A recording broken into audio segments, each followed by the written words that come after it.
اعوذ باللہ من الشیطان الرجیم بسم اللہ الرحمن الرحیم الحمدللہ تمام تعریفیں اللہ ہی کے لیے ہیں، رب العالمین جو پالنے والا ہے سارے جہانوں کا، الرحمن بہت مہربان، الرحیم نہایت رحم کرنے والا ہے، مالک یوم الدین مالک ہے روز جزا کا، ایاک تیری ہی نعبد ہم عبادت کرتے ہیں، و ایاک اور تجھ ہی سے نستعین ہم مدد طلب کرتے ہیں، اہدنا دکھا ہمیں الصراط راستہ، المستقیم سیدھا، صراط راستہ، الذین ان لوگوں کا، انعمت انعام کیا تو نے، علیہم ان پر، غیر نہ المغضوب وہ جو غصہ کیا گیا، علیہم ان پر، ولا اور نہ الضالین وہ جو گمراہ ہیں۔ لاسٹ ٹائم ہم نے بیان کیا تھا کہ سورہ فاتحہ کا مضمون جو ہے وہ العبادۃ للہ وحدہ والاستعانۃ باللہ وحدہ ہے، کہ عبادت خاص اللہ کے لیے کی جائے گی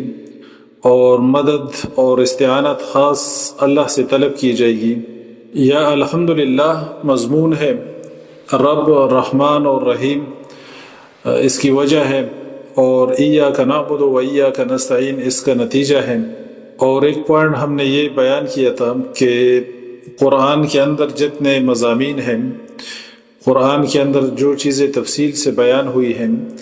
سورہ فاتحہ کے اندر اس کا ایک اشارہ موجود ہے اور اس کا ایک اجمال سورہ فاتحہ کے اندر موجود ہے۔ سورہ فاتحہ کے بہت سارے نام ہیں، سورۃ الشفاء بھی کہتے ہیں اس کو،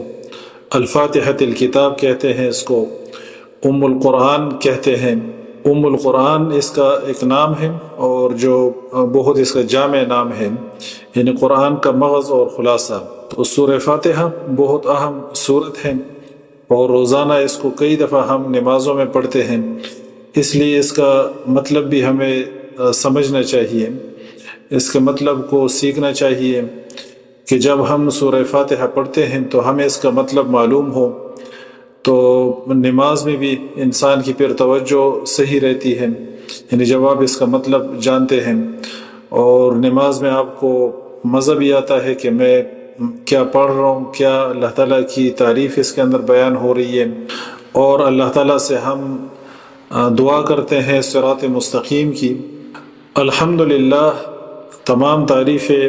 اللہ ہی کے لیے ہیں۔ اس پر ایک اعتراض وارد ہوتا ہے کہ بعض مخلوقات میں بھی اللہ تعالیٰ نے صفات رکھی ہیں، تو اس کا کیا مطلب ہے کہ تمام تعریفیں اللہ ہی کے لیے ہیں؟ اس کا جواب یہ دیا جاتا ہے کہ مخلوقات کے اندر جو صفات رکھی گئی ہیں وہ بھی اللہ تعالیٰ ہی نے رکھی ہیں، تو وہ صفات بھی بیسیکلی اللہ ہی کے لیے ہیں جو مخلوقات کے اندر اللہ تعالیٰ نے صفات رکھی ہیں۔ اور حسین علی جو قرآن کے ایک بہت بڑے مفسر گزرے ہیں اور اللہ تعالیٰ نے ان کو قرآن کی بہت سمجھ بوجھ عطا کی تھی، وہ کہتے ہیں کہ قرآن میں غور کرنے سے یہ معلوم ہوتا ہے کہ الحمدللہ تمام تعریفیں اللہ ہی کے لیے ہیں، اس سے مراد وہ صفات ہیں جو خدائی کے لائق ہیں، یعنی وہ تعریفیں، وہ صفات جو خدائی کے لائق ہیں وہ صرف اور صرف اللہ کے لیے ہیں۔ تو اس کے لیے وہ قرآن سے بیان کرتے ہیں کہ قرآن میں جہاں بھی الحمدللہ آیا ہے، ادھر جب آپ سیاق و سباق پہ غور کرتے ہیں تو اس کے آس پاس جو صفات بیان ہوئی ہوتی ہیں وہ صفات ہوتی ہیں جو خدائی کے لائق ہیں۔ مثلا انہوں نے ایک مثال لکھی ہے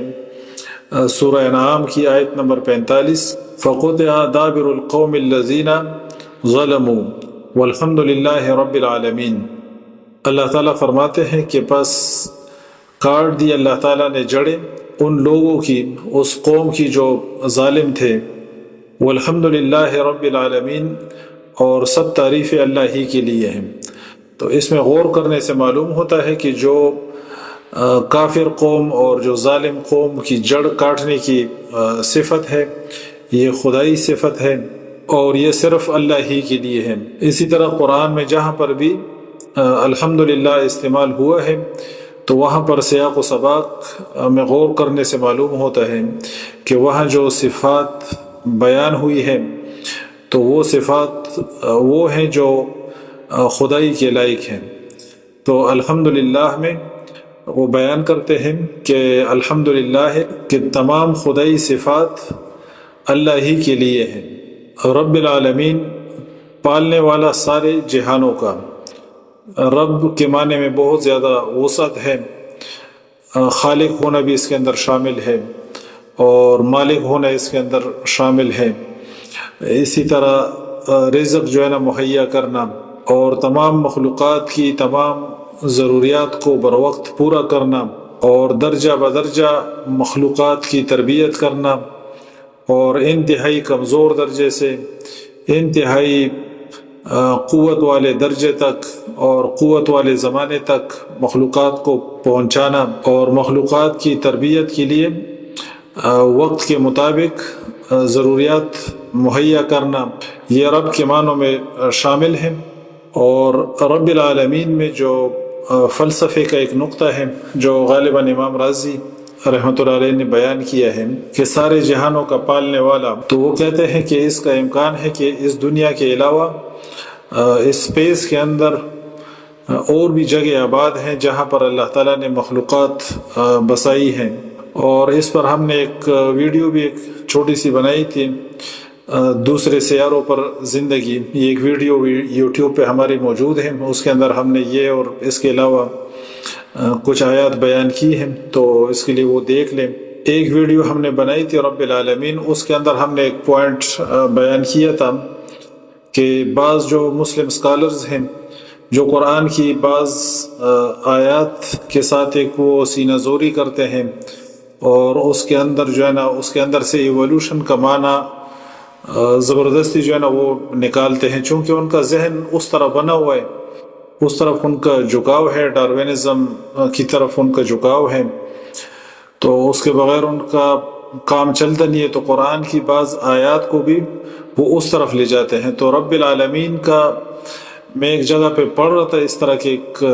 کسی ایک بندے کا جو اس نے رب کا معنی لکھا ہوا تھا، جس طرح ہم نے بیان کیا کہ درجہ بدرجہ مخلوق کی تربیت کرنا یا مخلوق کے لیے کیپیسٹی کا ایک سفیر جو ہے نا وہ پری آرڈین کرنا اور ضرورت کے مطابق اس کے لیے اسباب مہیا کرنا، اس کو کمال درجے تک پہنچانا، جس طرح ہم نے بیان کیا، اس طرح مفسرین نے یہ چیزیں لکھی ہیں۔ تو اس سے وہ کہتے ہیں کہ یعنی بعض جو مسلم اسکالرز ہیں وہ کہتے ہیں کہ ڈاروینزم جو ہے یہ کمپیٹیبل ہے اسلام کے ساتھ، ڈاروینزم کمپیٹیبل ہے اسلام کے ساتھ، وہ یہ کہتے ہیں۔ یہ لوگ پھر یہ خدمت بھی کرتے ہیں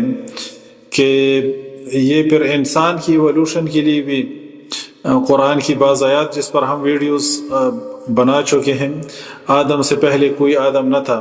یہ ہماری ایک ویڈیو ہے، اس کے اندر ہم نے یہ چیزیں بیان کی ہوئی کہ جو آیات کا جو ہے نا اس طرح کا بعض لوگ مفہوم بیان کرتے ہیں اور اس کو لے جاتے ہیں، اس کے اندر بیان کچھ ہوتا ہے اور اس کو وہ لوگ لے جاتے ہیں کسی اور طرف۔ تو رب العالمین میں بھی کہتے ہیں کہ اللہ تعالیٰ جو ہے درجہ بدرجہ مخلوق کی تربیت کرتے ہیں، تو اس سے وہ ایولوشن کے جو سٹیپس جو بیان ہوتے ہیں اور جو ایولوشنسٹ بیان کرتے ہیں وہ اس کے اندر داخل کر رہے ہیں۔ تو قرآن نے جو چیز بیان کی ہے یہ تو ود ان دا اسپیشیز، اس کو مفسرین نے لکھا ہے نا کہ ود ان دا اسپیشیز بات ہو رہی ہے۔ جس طرح فار ایگزامپل انسان کو دیکھیں کہ انسان کو کن کن مراحل سے گزار کے، یعنی ماں کے پیٹ کے اندر کہاں سے جو ہے نا اس کی ابتدا ہوتی ہے اور کن کن مراحل سے گزرتا ہے انسان، اور پھر جب پیدا ہوتا ہے تو وہاں پر اللہ تعالیٰ نے کس طرح کے اسباب رکھے ہوتے ہیں انسان کی پرورش کے لیے اور انسان کی تربیت کے لیے اللہ تعالیٰ نے کس طرح کا نظام رکھا ہوا ہے۔ اسی طرح دوسری جو مخلوقات ہیں تو ان کی تربیت کے لیے، تو یہ تو ود ان دا اسپیشیز ہے، یہ تو نہیں کہ آپ مینڈک سے جو ہے نا کبوتر نکالیں اور بطخ سے جو ہے نا آپ مرغابی نکالیں۔